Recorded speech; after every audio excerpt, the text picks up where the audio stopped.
Zaid இப்னு சாபித் ரலியல்லாஹு தஆலா அவர்கள் ஒரு ஜனாசா தொழுகையிலே கலந்து கொண்டார்கள். அந்த சந்தர்ப்பத்தில் அவர் தொழுகையை முடித்துவிட்டு தன்னுடைய வாகனத்தில் ஏறுவதற்கு சென்றபோது இப்னு அப்பாஸ் ரலியல்லாஹு தஆலா ஓடோடி வந்து அவருடைய வாகனத்தை சரி செய்து அவரை அந்த ஆசனத்தில் ஏற்றுடுவதற்கு முயற்சிக்கிறார்கள். அவர் சொல்றார், நீங்க அல்லாஹ்வுடைய தூதர் ஸல்லல்லாஹு அலைஹி வஸல்லம் உடைய சாட்சாட மகன், இப்படியெல்லாம் வந்து எனக்கு பணி செய்ய தேவையில்லை, இப்படியெல்லாம் ஓடோடி வந்து எனக்கு உதவி செய்ய தேவையில்லை என்று சொன்னபோது எங்களோட உலமாக்களை மார்க்க அறிஞர்களை இப்படித்தான் மதிக்க வேண்டும் என்று நஊது பில்லாஹி மின் ஷுரூரி அன்ஃபுஸினா வ மின் ஸய்யிஆத்தி அமாலினா மை யஹ்திஹில்லாஹு ஃபலா முضில்ல லஹு வ மை யுض்லில் ஃபலா ஹாதிய லஹு வ அஷ்ஹது அல்லா இலாஹா இல்லல்லாஹ் وأشهد أن محمدا عبده ورسوله اللهم صل على محمد وعلى آل محمد كما صليت على إبراهيم وعلى آل إبراهيم إنك حميد مجيد اللهم بارك على محمد وعلى آل محمد كما باركت على إبراهيم وعلى آل إبراهيم إنك حميد مجيد إن الله تعالى يقول في قرآنه الكريم وفرقانه المجيد أعوذ بالله من الشيطان الرجيم يا أيها الذين آمنوا اتقوا الله حق تقاته ولا تموتن إلا وأنتم مسلمون يا أيها الناس اتقوا ربكم الذي خلقكم من نفس واحدة وخلق منها زوجها وبث منهما رجالا كثيرا ونساء واتقوا الله الذي تساءلون به والأرحام إن الله كان عليكم رقيبا يا أيها الذين آمنوا اتقوا الله وقولوا قولا سديدا يصلح لكم أعمالكم ويغفر لكم ذنوبكم ومن يطع الله ورسوله فقد فاز فوزا عظيما فإن أصدق الحديث كتاب الله وخير الهدي هدي محمد صلى الله عليه وسلم وشر الأمور محدثاتها فإن كل محدثة بدعة وكل بدعة ضلالة وكل ضلالة في النار. அளவற்ற அருளாளனும் நிகரற்ற அன்புடையவனுமாகிய எல்லாம் வல்ல அல்லாஹு தஆலாவின் திருப்பெயரால் ஆரம்பம் செய்கின்றேன். ஸலவாத்தும் ஸலாமும் எங்களுடைய தலைவர் நபிகள் நாயகம் ஸல்லல்லாஹு அலைஹி வஸல்லம் அவர்கள் மீதும் அவர்களுடைய வாழ்க்கை வழிமுறைகளை பின்பற்றி நடந்த சஹாபாக்கள், தாபீன்கள், தாபீன்கள் எம் அனைவர் மீதும் உண்டாக வேண்டும் என்று பிரார்த்தனை புரிந்து கொள்கின்றேன். எல்லாம் வல்ல அல்லாஹு தஆலாவுடைய பேரருளின் காரணமாக அவனது கடமையை நிறைவேற்றுவதற்காக வேண்டி அவனது மாளிகையிலே கூடியிருக்கின்ற இஸ்லாமிய சகோதரர்களே, பெரியோர்களே,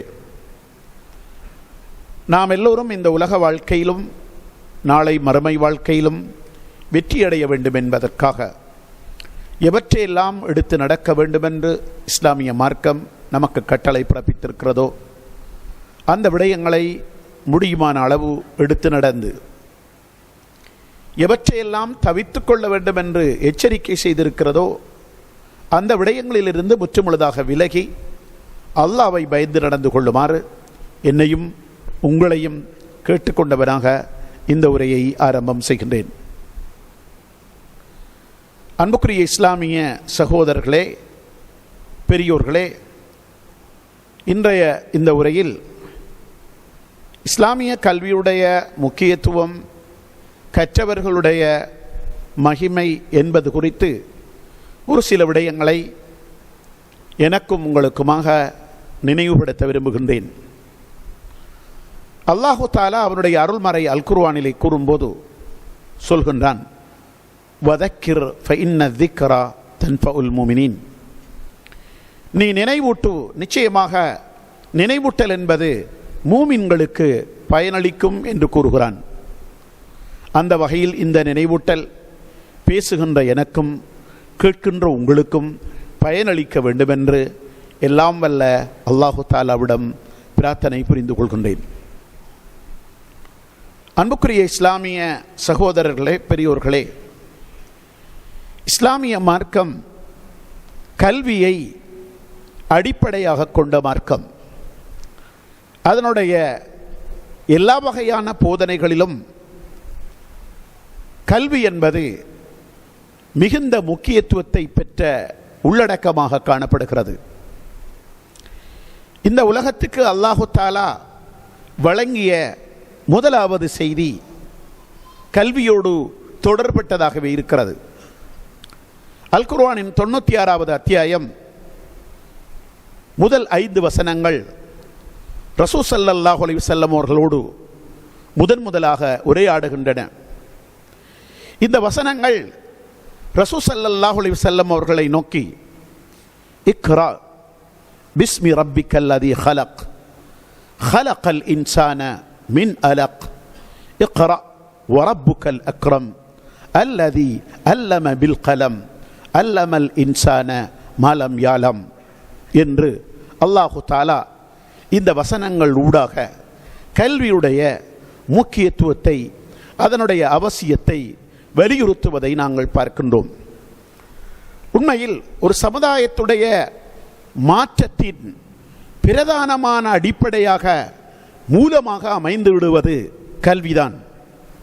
ஒரு சமூகத்தை மாற்ற வேண்டும், அதனை சீரமைக்க வேண்டும் என்று முயற்சி செய்கின்ற எல்லா செயற்பாட்டாளர்களும் செய்ய வேண்டிய முதன்மையான பணி அந்த சமூகத்துக்கு கல்வியை, அறிவை கொடுப்பதாகும். இதனாலே தான் ரசூல் ஸல்லல்லாஹு அலைஹி வஸல்லம் அவர்கள் மாற்றத்தை நோக்கி பயணித்த வேளை அந்த அரேபிய தேசத்தை, அந்த தேசத்து மக்களை மாற்ற வேண்டும், அவர்களுடைய கொள்கையை மாற்ற வேண்டும், அவர்களுடைய பண்பாடுகளை மாற்ற வேண்டும், அவர்களுடைய கொடுக்கல் வாங்கலை மாற்ற வேண்டும், அவருடைய குடும்ப செயல்முறைகளை மாற்ற வேண்டும், அவர்களுடைய அன்றாட பழக்க வழக்கங்களை மாற்ற வேண்டும். எவ்வாறு இந்த சமுதாயத்தை சீரமைப்பது, மாற்றுவது என்று சிந்தித்துக் கொண்டிருந்த வேளையில் ஹிரா குகையிலே தங்கியிருந்து தனிமைப்பட்டு தவமிருந்து அல்லாஹு தஆலாவிடம் வேண்டிக் கொண்டிருந்த வேளையில் அல்லாஹு தஆலா நபி அவர்களுக்கு சொன்ன முதலாவது செய்தி இக்ரா பிஸ்மி ரப்பிக்கல் லதீ ஹலக்.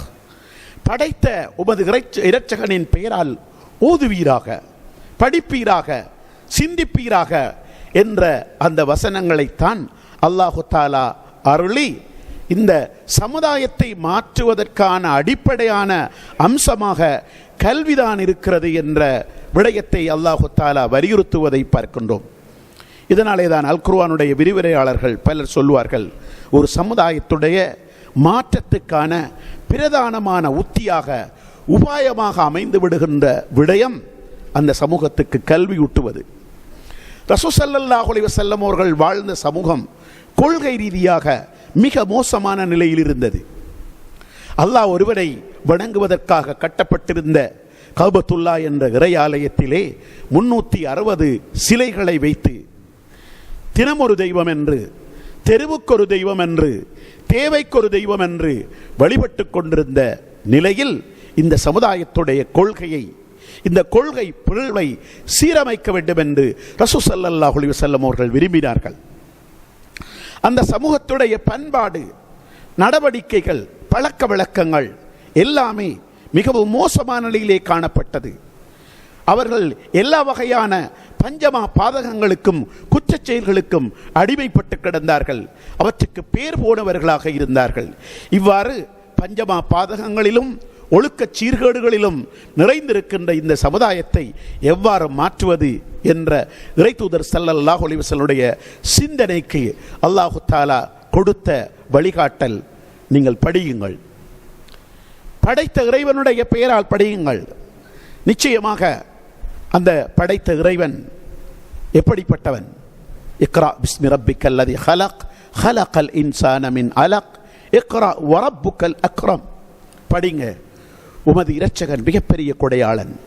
அந்த கொடையாளன் மனிதன் அறியாத விடயங்களை எல்லாம் அவனுக்கு கற்றுக் கொடுத்தான், அவனுக்கு தெரியாத விடயங்களை எல்லாம் எழுதுகோல் மூலம் கற்றுக் கொடுத்தான் என்று கல்வி, கற்றுக் கொடுத்தல், எழுதுகோல் என்ற விடயங்களை எல்லாம் அல்லாஹு தஆலா முதன்மைப்படுத்தி இந்த கல்வியுடைய முக்கியத்துவத்தை பற்றி பேசுவதை நாங்கள் பார்க்கிறோம். எனவே அன்புக்குரிய சகோதரர்களே, இஸ்லாம் என்பது கல்வியின் அடிப்படையில் எழுந்த மார்க்கம். இஸ்லாமிய சமுதாயம் என்பது கல்வியின் அடிப்படையிலே கட்டியெழுப்பப்பட்ட ஒரு சிந்தனை சமுதாயம் என்பதை இந்த யதார்த்தத்தின் மூலமாக நாங்கள் புரிந்து கொள்கின்றோம். உண்மையில் அல்லாஹ்வுடைய தூதர் ஸல்லல்லாஹு அலைஹி வஸல்லம் அவர்கள் ஒரு எழுத வாசிக்க தெரியாத நபியாக இருந்தார். நபி அவர்கள் சொல்லுவார்கள், நான் எழுத வாசிக்க தெரியாதவன், நான் வாழ்ந்திருக்கிற இந்த சமுதாயம் அவர்கள் எழுத வாசிக்க தெரியாதவர், அவர்களுக்கு எழுதவும் தெரியாது, வாசிக்கவும் தெரியாது, கணக்கு பார்க்கவும் தெரியாது என்று சொல்வார்கள். இப்படியான சமுதாயத்துக்கு ஒரு இறை தூதராக அனுப்பப்பட்ட ரசூல் ஸல்லல்லாஹு அலைஹி வஸல்லம் அவர்கள் இந்த சமுதாயத்துக்கு கல்வியை கற்பதை ஒரு கட்டாயமான ஃபர்லான கடமையாக விதித்தார்கள். சொன்னார்கள், தலபுல் இல்மி ஃபரீதத்துன் அலா குல்லி முஸ்லிம். கல்வியை தேடுவது என்பது அனைத்து முஸ்லிம்கள் மீதான கட்டாயமான ஃபர்லான கடமை என்று இறை தூதர் ஸல்லல்லாஹு அலைஹி வஸல்லம் அவர்கள் சொன்னார். எங்கள் எல்லோருக்கும் தெரியும், ஃபர்லான கடமை என்று சொன்னால் அதனுடைய தாற்பயம். தொழுகை என்பது ஒரு ஃபர்லான கடமை, நோன்பு என்பது ஒரு ஃபர்லான கடமை, ஜகாத் என்பது ஒரு ஃபர்லான கடமை, ஹஜ் என்பது ஒரு ஃபர்லான கடமை. இந்த கடமையை நாங்கள் உரியவர்கள் உரிய முறையில் செய்ய தவறுகின்ற போது அந்த கடமைக்காக, அந்த கடமையில் தவறு விட்டதற்காக அல்லாஹு தஆலாவிடத்தில் நாங்கள் விசாரிக்கப்படுவோம் என்பது அதனுடைய யதார்த்தமாகும். இதுபோலதான் கல்வி என்ற இந்த அறிவு தேடலை இறை தூதர் ஸல்லல்லாஹு அலைஹி வஸல்லம் அவர்கள் விரும்பியவர்கள் தேடுங்கள், படித்துக் கொள்ளுங்கள் என்று அதனை ஒரு சலுகை அடிப்படையில் விட்டுவிடாமல் கட்டாயம் ஒவ்வொரு முஸ்லிமும் படித்தே ஆக வேண்டும், அவன் கல்வியை தேடியே ஆக வேண்டும், அது அவன் மீது சுமத்தப்பட்டிருக்கின்ற ஃபர்லான கடமையாக இருக்கிறது என்று ரசூலுல்லாஹி ஸல்லல்லாஹு அலைஹி வஸல்லம் அவர்கள் இந்த கல்வியுடைய முக்கியத்துவத்தை வலியுறுத்துகிறார்கள் என்பதை நாங்கள் பார்க்கிறோம். எழுத வாசிக்க தெரியாத ஒருவர் படியுங்கள் என்று பேசுகிறார். எழுத வாசிக்க தெரியாத ஒருவர் தன் சமூகத்தை நோக்கி, நீங்கள் கல்வியை கற்பது என்பது உங்கள் மீது விதியாக்கப்பட்ட ஃபர்லான கடமையாக இருக்கிறது என்று அதனை வலியுறுத்துகின்றார் என்றால் எந்த அளவுக்கு இஸ்லாமிய மார்க்கம் கல்விக்கான முக்கியத்துவத்தை வழங்கி இருக்கிறது என்பதை நாங்கள் ஒவ்வொருவரும் புரிந்து கொள்ள வேண்டும்.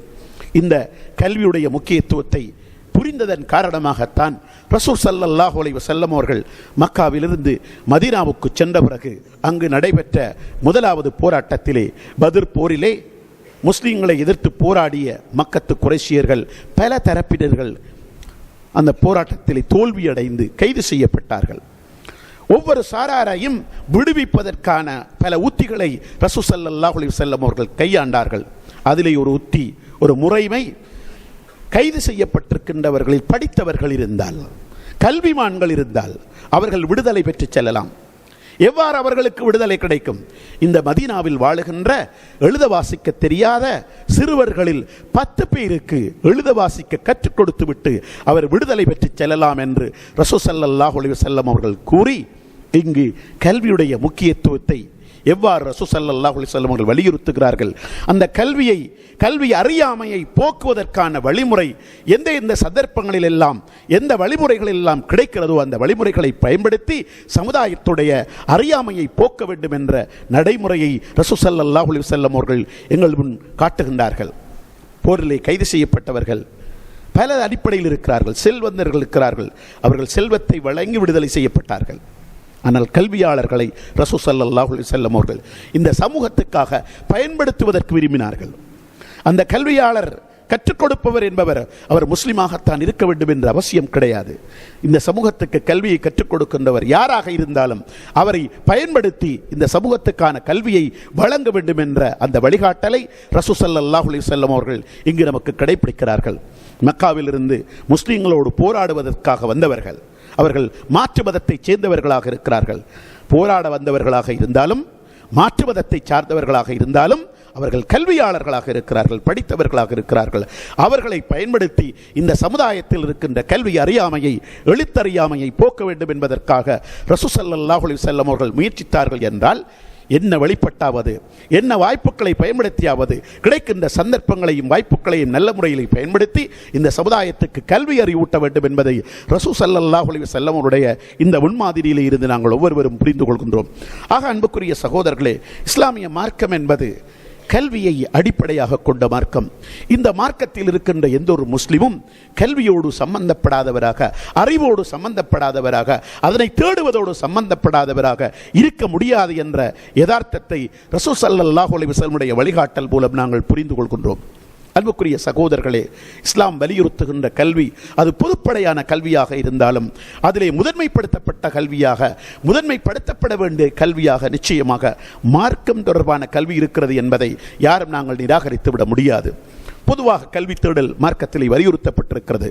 தனக்கும் தன் குடும்பத்துக்கும் தன் சமூகத்துக்கும் பிரதேசத்துக்கும் இந்த தேசத்திலே வாழுகின்ற, உலகத்தில் வாழுகின்ற மக்களுக்கு பயனளிக்கின்ற அடிப்படையில் எந்த கல்வி அமைந்தாலும் அந்த கல்வியை கற்றுக்கொள்வதற்கும் அதனை போதிப்பதற்கும் இஸ்லாமிய மார்க்கம் நமக்கு வழிகாட்டும். அதே நேரத்திலே அந்த கல்விகளிலெல்லாம் முதன்மையான கல்வியாக நாங்கள் தேட வேண்டிய கல்வி மார்க்க கல்வியாகும். அந்த மார்க்க கல்விக்கு ஒவ்வொரு முஸ்லிமும் கட்டாயமான முக்கியத்துவத்தை வழங்க வேண்டிய தேவைப்பாடு, கடமைப்பாடு இருக்கிறது.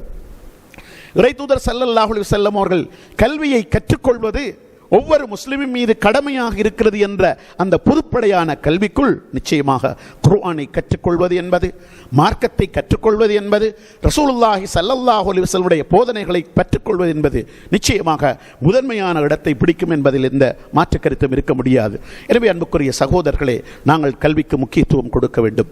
எங்களுடைய சமூகத்திலே, குடும்பங்களிலே, உறவுகளிலே சிறந்த கல்வியாளர்களையும் புலமையாளர்களையும் நிபுணர்களையும் நாங்கள் உருவாக்க கடமைப்பட்டிருக்கின்றோம். அதே நேரத்திலே மார்க்கத்தை கற்றுக்கொள்கின்ற விஷயத்திலும், மார்க்க விடயங்களை தேடி படிக்கின்ற விஷயத்திலும் அதிக கவனம் செலுத்துகின்ற சமுதாயமாக நாங்கள் ஒவ்வொருவரும் இருக்க வேண்டும் என்பதை நாங்கள் ஒவ்வொருவரும் புரிந்து கொள்ள வேண்டும்.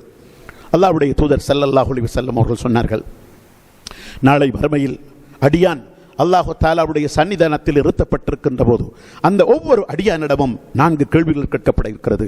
அந்த 4 கேள்விகளுக்கு அவன் பதில் சொல்லாமல் தன்னுடைய பாதங்களை நகர்த்த முடியாது என்று ரசூல் ஸல்லல்லாஹு அலைஹி வஸல்லம் அவர்கள் சொன்னார்கள்.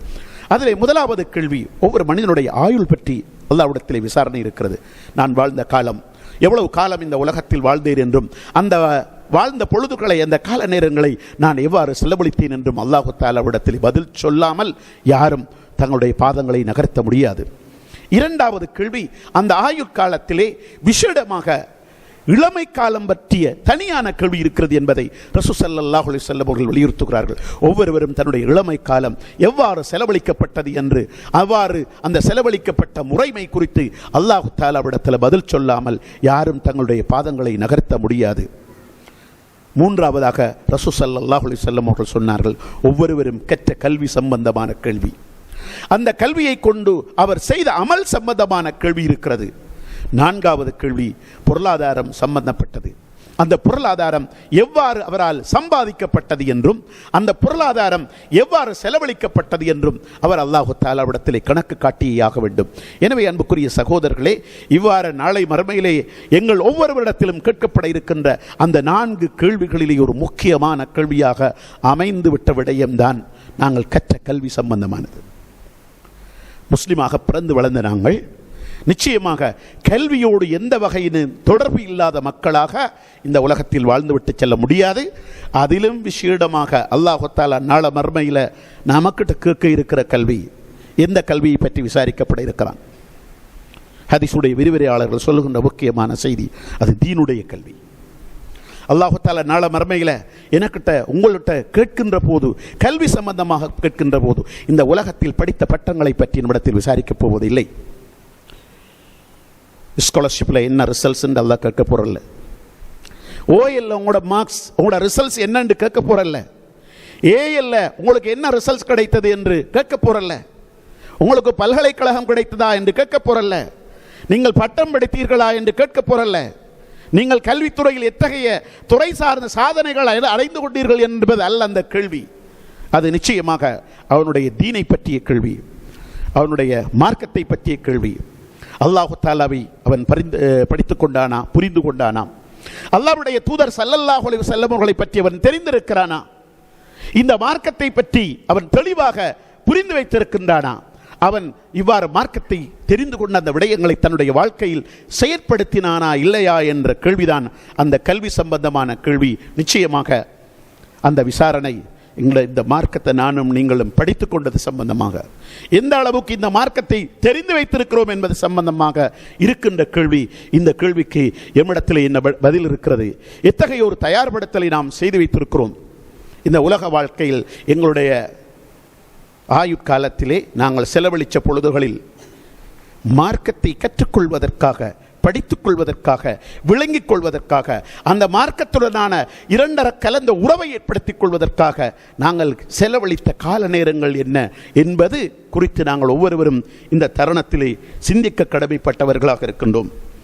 அன்புக்குரிய இஸ்லாமிய சகோதரர்களே, பெரியோர்களே, உண்மையாக மார்க்கத்தை கற்றுக்கொள்ளுதல் என்பது அல்லாஹ்வுடைய தூதர் ஸல்லல்லாஹு அலைஹி வஸல்லம் அவர்கள் சொன்னார்கள், சுவனத்தை நோக்கிய ஒரு இலகுவான பாதை.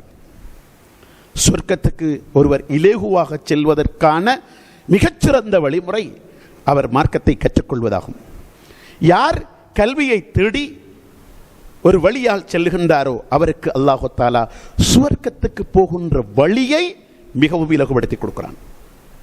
நிச்சயமாக சுவர்க்கத்துக்கு செல்கின்ற வழி இலகுபடுத்தப்படுகின்ற கல்வி என்பது அது அல்லாஹ்வுடைய தீனை கற்றுக்கொள்கின்ற கல்வியாகும்.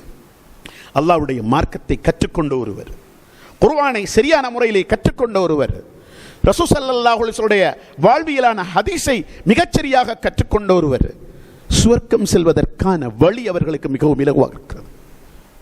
எனவே சுவர்க்கத்துக்கு மிக இலகுவாக நம்மை அழைத்து செல்கின்ற கல்வியாக நிச்சயமாக இந்த மார்க்கம் தொடர்பான கல்வி இருக்கிறது என்பதை நாங்கள் புரிந்து கொள்ள வேண்டும். அல்லாஹ்வுடைய தூதர் ஸல்லல்லாஹு அலைஹி வஸல்லம் அவர்கள் சொன்னார்கள், யார் கல்வியை கற்றுக்கொள்வதற்காக வீட்டிலிருந்து புறப்படுகின்றாரோ அவர் மீண்டும் தன்னுடைய உறைவிடம், தன்னுடைய இல்லடம் வந்து சேருகின்ற வரைக்கும் அல்லாஹ்வுடைய பாதையில் இருக்கிறார் என்று. உண்மையில் இது எந்த கல்வியாக இருக்க முடியும்? எல்லா கல்வியிலும் முதன்மைப்படுத்தப்பட்ட மார்க்கத்தை கற்றுக்கொள்வதற்காக சென்ற மனிதர் அவர் திரும்ப தன்னிடம் வருகின்ற வரைக்கும் அல்லாஹ்வுடைய பாதையில் இருக்கிறார் என்ற விடயம் மிகவும் முதன்மையானது. எனவே இத்தகைய சிறப்புகளை பொதிந்தியதாக மார்க்கத்தை கற்றுக் கொடுத்தல் என்ற விடயம் இருக்கிறது என்பதை நானும் நீங்களும் புரிந்து கொள்ள வேண்டும். அல்லாஹ்வுடைய தூதர் ஸல்லல்லாஹு அலைஹி வஸல்லம் அவர்கள் இந்த கல்வி தேடலை சிறப்பித்து பேசுகின்ற போது, கல்வி தேடலில் ஈடுபடுகின்றவர்களுக்கு அல்லது கல்வியை நல்லதை மற்றவர்களுக்கு கற்றுக் கொடுக்கின்றவர்களுக்கு அல்லாஹ் தஆலா அவர் மீது ஸலவாத்து சொல்கிறார். மலக்குமார்கள் அவர் மீது ஸலவாத்து சொல்கிறார்கள். வானத்தில் உள்ளவர்கள் அவருக்காக ஸலவாத்து சொல்கிறார்கள், அவருக்காக பிரார்த்தனை செய்கிறார்கள், அவருக்காக பாவ மன்னிப்பு தேடுகிறார்கள். இந்த பூமியிலே இருக்கின்ற எல்லா உயிரினங்களும் அவர்களுக்காக பிரார்த்தனை செய்கின்றன. எந்த அளவுக்கு என்றால், கடலிலே வாழுகின்ற மீனினங்களும் புற்றுக்களிலே வாழுகின்ற எறும்பு இனங்கள் கூட இவர்களுக்காக அல்லாஹ் தஆலாவிடத்திலே பாவ மன்னிப்பு தேடுகிறது என்று சொல்லி இந்த கல்வி தேடலில் ஈடுபடுகின்றவர்களை அல்லாஹ்வுடைய தூதர் ஸல்லல்லாஹு அலைஹி வஸல்லம் அவர்கள் சிறப்பித்தார்கள். நமக்கு நாம் துஆ செய்து கொள்கின்ற காலம் மிகவும் குறைவானது. அப்படியான ஒரு காலகட்டத்தில் நாம் இருக்கின்ற போது இந்த கல்வி பணியிலே ஈடுபடுகின்றவர்களுக்கு அல்லாஹ்வும் மலக்குமார்களும் வானத்தில் உள்ளவர்கள் அவர்களுக்காக துஆ செய்கிறார்கள், பிரார்த்தனை செய்கிறார்கள், ஸலவாத்து சொல்கிறார்கள். இந்த பூமியிலே வாழுகின்ற எல்லா உயிரினங்களும் அவர்களுக்காக பிரார்த்தனை புரிகின்றன. எந்த அளவுக்கு என்றால், கடலிலே வாழுகின்ற மீனினங்கள், புத்திலே வாழுகின்ற எறும்புகள் உட்பட இவைகள் எல்லாம் அவர்களுக்கு துஆ செய்கின்றன என்று சொல்கின்ற அளவுக்கு ஒரு சிறப்பான கல்வியாக, மகிமை பொருந்திய கல்வியாக இந்த கல்வி இருக்கிறது என்பதை இந்த செய்திகள் ஊடாக நாங்கள் ஒவ்வொருவரும் புரிந்து கொள்கின்றோம். எனவே அன்புக்குரிய சகோதரர்களே, நாங்கள் பொதுவாக கல்விக்கு முக்கியத்துவம் கொடுக்கின்ற சமுதாயமாக இருக்க வேண்டும். விசேடமாக மார்க்க கல்விக்கு அதிக முக்கியத்துவம் கொடுக்கின்ற சமுதாயமாக நாங்கள் இருக்க கடமைப்பட்டிருக்கின்றோம். இன்றைக்கு எங்களுடைய சமுதாயத்தில் ஒரு பக்கத்தில் கல்வி தேடல் என்பது முக்கியத்துவப்படுத்தப்பட்டு கல்வி தேடலிலே பல்துறை சார்ந்த நிபுணர்களும் சாதனையாளர்களும் பட்டங்கள் பெறுகின்றவர்களும் உருவாகி வருகின்ற சூழலில் ஒரு பக்கத்திலே மார்க்கம் பற்றிய அறியாமையும் இந்த சமூகத்திலே வளர்ந்து கொண்டிருக்கின்ற ஒரு நிலையை பார்க்கின்றோம். சாதாரணமாக எல்லா வகையான கல்வித்துறையிலும் மிகப்பெரிய சாதனையாளர்களாக இருக்கிறார்கள், மிகவும் படித்த மேதைகளாக இருக்கிறார்கள். மார்க்க விடயத்தில் அவருடைய அறிவு எந்த நிலையில் இருக்கிறது என்றால், அடிப்படையான மார்க்க விடயங்கள் கூட தெரியாத நிலையில் பலருடைய நிலவரங்கள் இருக்கிறது. அவர் படித்த மிகப்பெரிய ஒரு பட்டதாரியாக இருப்பார், ஒரு வைத்தியராக இருப்பார், ஒரு சட்டத்தரணியாக இருப்பார், ஒரு துறை சார்ந்த ஒரு நிபுணராக இருப்பார். அவர் உது செய்கின்ற போது அந்த காட்சியை பார்க்கிற போது இந்த அடிப்படை அவருக்கு தெரியாமல் போய்விட்டதே என்ற ஒரு சங்குடம் நமக்கு வருகிறது. அத்தகையவர்கள் தொழுகையை நிறைவேற்றுகின்ற போது அந்த தொழுகையிலே கடைபிடிக்கின்ற அந்த சுன்னாவை கூட ஒழுங்கை கூட தெரியாத ஒரு நிலையில் இந்த கடமைகளை நிறைவேற்றுகின்றார்களா என்று நாம் நினைக்கின்ற அளவுக்கு பலருடைய மார்க்க அறியாமை இருக்கிறது.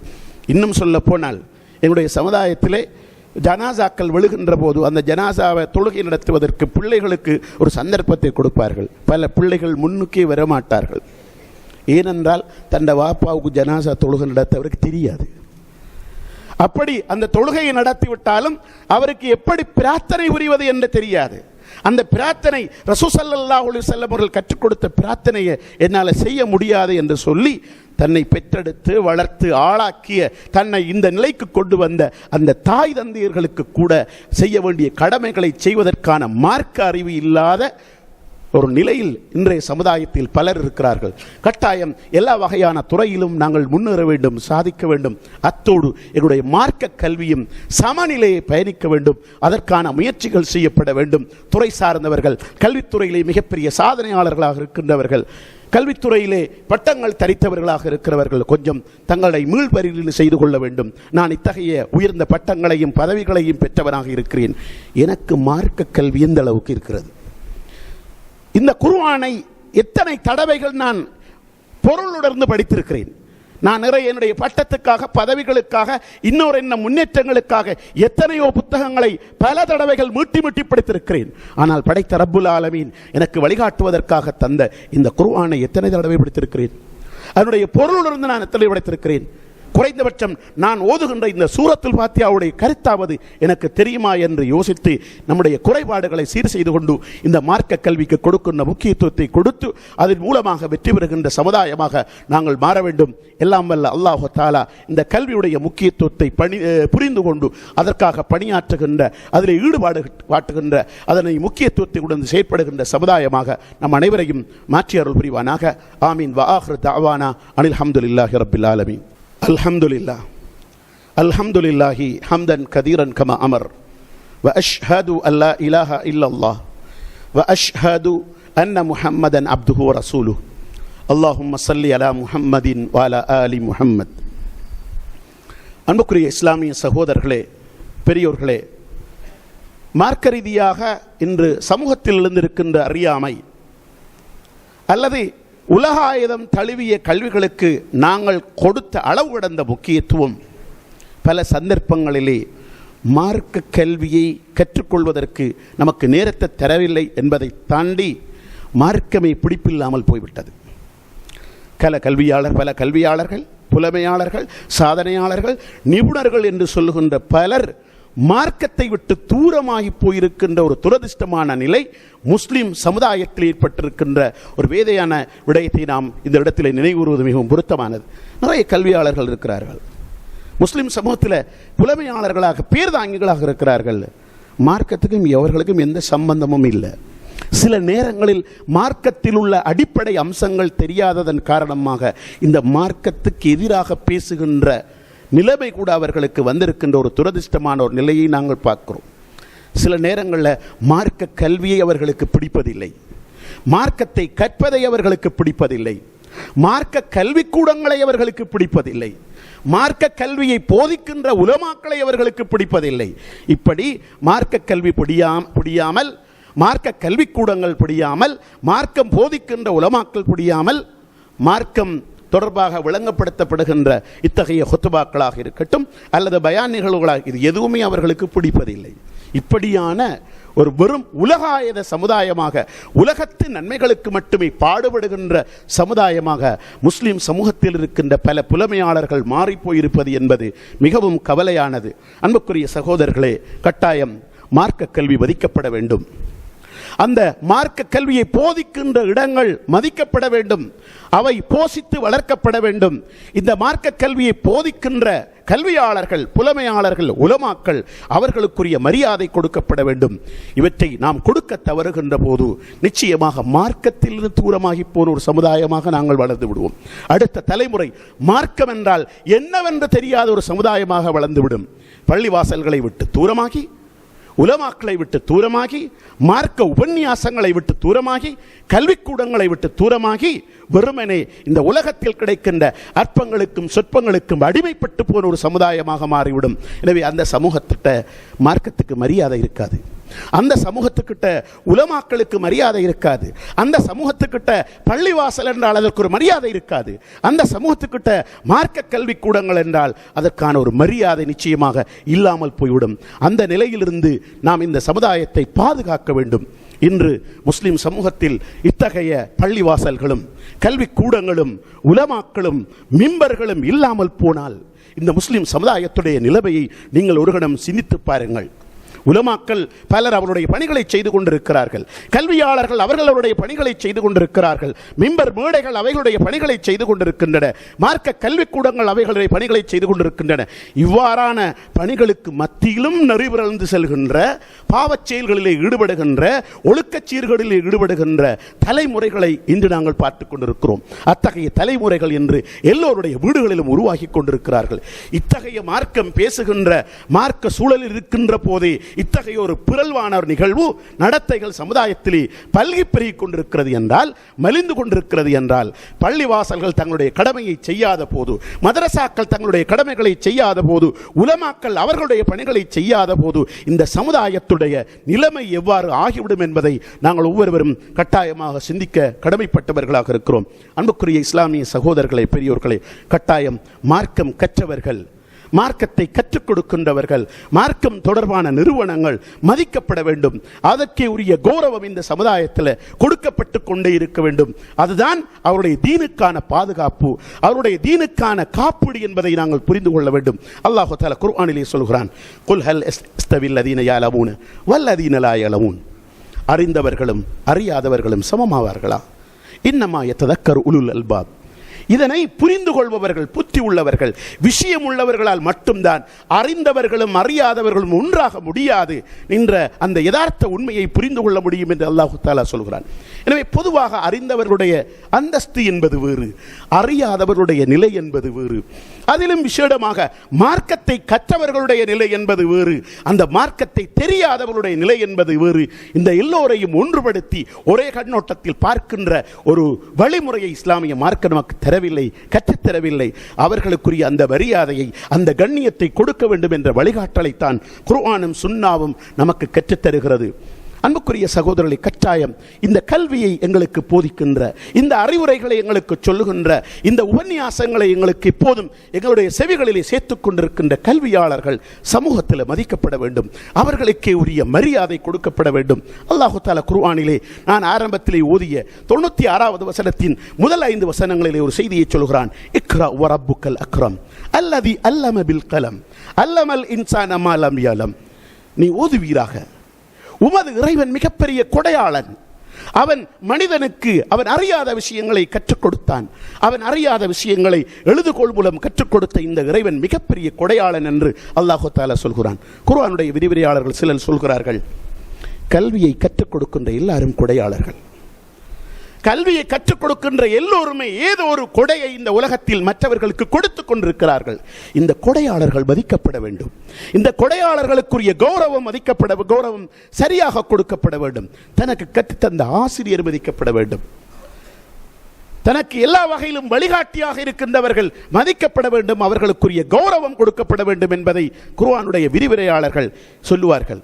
அல்லாஹ்வுடைய தூதர் ஸல்லல்லாஹு அலைஹி வஸல்லம் அவர்கள் சொல்லுவார்கள், ஒரு மனிதன் அல்லாஹ் தஆலாவுக்கு கொடுக்கிற கௌரவத்தில் முக்கியமானது மூத்தவர்களுக்கு, வயசில் மூத்தாக்களுக்கு கௌரவம் கொடுக்கிறதுங்கிறது அல்லாஹ் கொடுக்கிற கௌரவம். இது அல்லாஹ் கொடுக்கிற கண்ணியத்தும் சார்ந்தது. குர்ஆனை சுமந்தவர்களுக்கு, குர்ஆனை கற்றுக்கொண்டவர்களுக்கு கொடுக்கின்ற கௌரவம் அல்லாஹ்வுக்கு கொடுக்கின்ற கௌரவம்.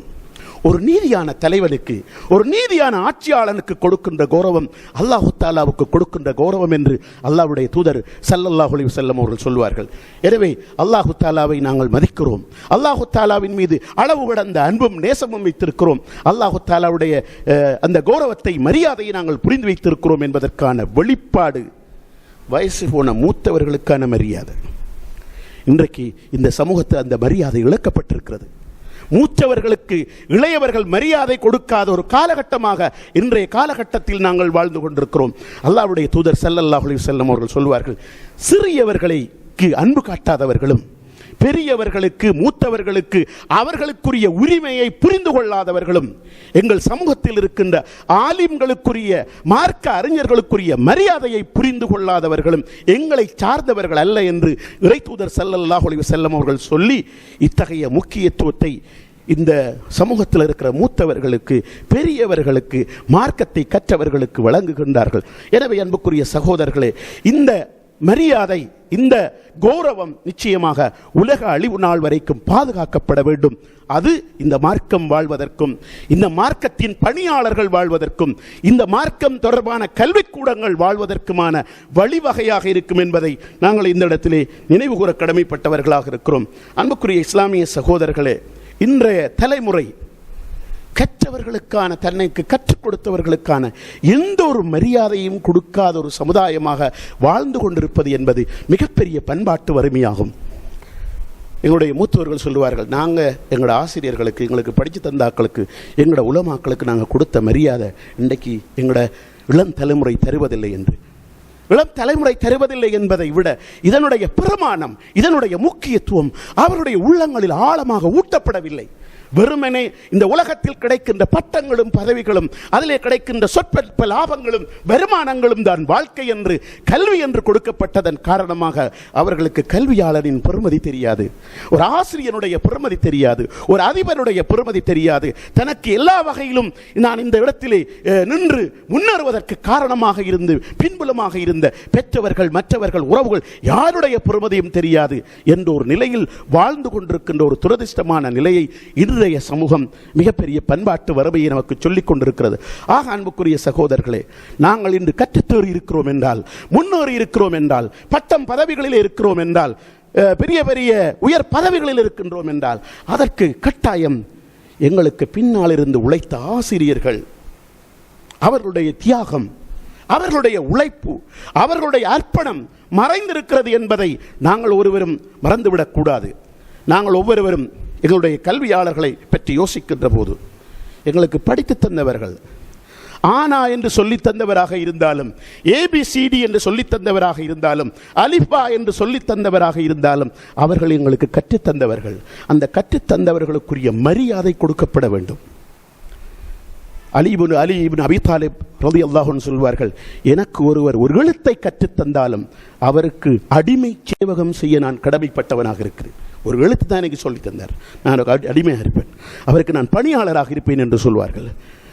இந்த பாரம்பரியத்தை தான் எங்களுக்கு சுன்னா கற்றுத்தருகிறது. சஹாபாக்களுடைய வழிமுறையில் பார்க்கிறோம். ஸைத் இப்னு சாபித் ரலியல்லாஹு தஆலா அவர்கள் ஒரு ஜனாஸா தொழுகையிலே கலந்து கொண்டார்கள். அந்த சந்தர்ப்பத்தில் அவர் தொழுகையை முடித்துவிட்டு தன்னுடைய வாகனத்தில் ஏறுவதற்கு சென்றபோது இப்னு அப்பாஸ் ரலியல்லாஹு தஆலா ஓடோடி வந்து அவருடைய வாகனத்தை சரி செய்து அவரை அந்த ஆசனத்தில் ஏற்றுடுவதற்கு முயற்சிக்கிறார்கள்.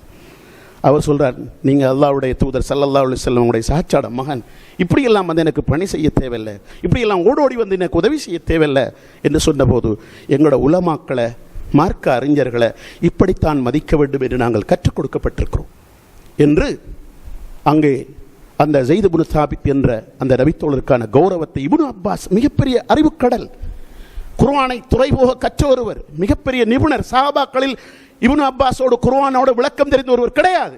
ஆனால் அப்படிப்பட்ட ஒருவர் இந்த ஸைத் இப்னு சாபித் ரலியல்லாஹு தஆலா ஒரு கௌரவத்தை கொடுத்தார்கள்.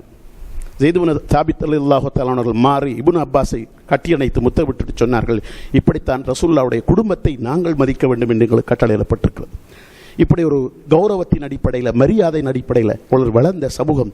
ஆனால் இன்றைக்கு யாரையும் யாரும் மதிப்பதில்லை என்ற மிகப்பெரிய ஒரு பண்பாட்டு வறுமையில் இருக்கிறோம். எனவே அன்புக்குரிய சகோதரர்களை, நாங்கள் எல்லாரும் இந்த கல்வியுடைய முக்கியத்துவத்தை உணரோடும், அதனுடைய பெருமதியை உணரோடும், கல்வியாளருடைய பெருமதியை உணரோடும். அது ஒரு பரக்கத்.